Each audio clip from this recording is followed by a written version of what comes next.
இந்த புது ஸ்லாப்ஸ் எல்லாம் ஓகே.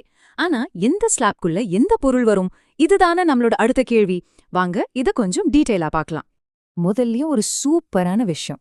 0% ஸ்லாப். இதுக்கு அர்த்தம் சில பொருட்களுக்கு வரியே கிடையாது. எதுக்கெல்லான்னு பாத்தீங்கன்னா நம்ம அத்தியாவசிய தேவைகள் தான். அதாவது பேக் பண்ணாத அரிசி, பருப்பு, காய்கறி, பழங்கள் இதுக்கெல்லாம் 0 டாக்ஸ். அது மட்டும் இல்ல, உயிர் காக்கிற மருந்துகள், கல்வி, மருத்துவ சேவைகள், ஏன் நம்ம கட்டுற ஹெல்த் இன்சூரன்ஸ் பிரீமியமுக்கு கூட வரி இல்ல. இது நிஜமாவே ஒரு பெரிய நிவாரணம் இல்லையா? ஓகே, 0%ல இருந்து அடுத்தது 5%. இது நம்ம மாசம் மாசம் வாங்குற மளிகை லிஸ்ட்ல இருக்கிற பல பொருட்களுக்கு பொருந்தும். உதாரணத்துக்கு சோப்பு, ஷாம்பூ, டூத் பேஸ்ட், அப்புறம் நம்ம விரும்பி சாப்பிட்ற சிப்ஸ், பிஸ்கெட் மாதிரி பேக்கேஜ்ட் உணவுகள்.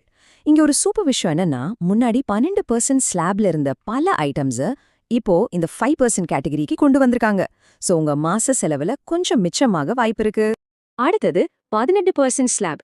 இது ஒரு மாதிரி ஸ்டாண்டர்ட் ரேட்னு சொல்லலாம். ஏன்னா முக்காவாசி பொருட்கள் மற்றும் சேவைகள் இதுக்குள்ளதான் வரப்போகுது. நீங்க ஒரு கன்சல்டன்ட்ட பாக்குறீங்களா இல்ல புதுசா ஒரு டிவி ஏசி வாங்குறீங்களா, எல்லாமே 18% தான். நம்ம ஹோட்டல்ல சாப்பிட்டா கூட அந்த பில்லுல 18% ஜிஎஸ்டி இருக்கும். இதனால எந்த சர்வீஸ்க்கு என்ன ரேட்டுன்னு குழம்ப வேண்டியதில்ல, எல்லாமே சிம்பிள். கடைசியா அந்த பெரிய நம்பர் 40%. பயப்படாதீங்க, இது எல்லாத்துக்கும் கிடையாது. இது சில குறிப்பிட்ட லக்ஸரி மற்றும் டிமெரிட் பொருட்களுக்கு மட்டும்தான்.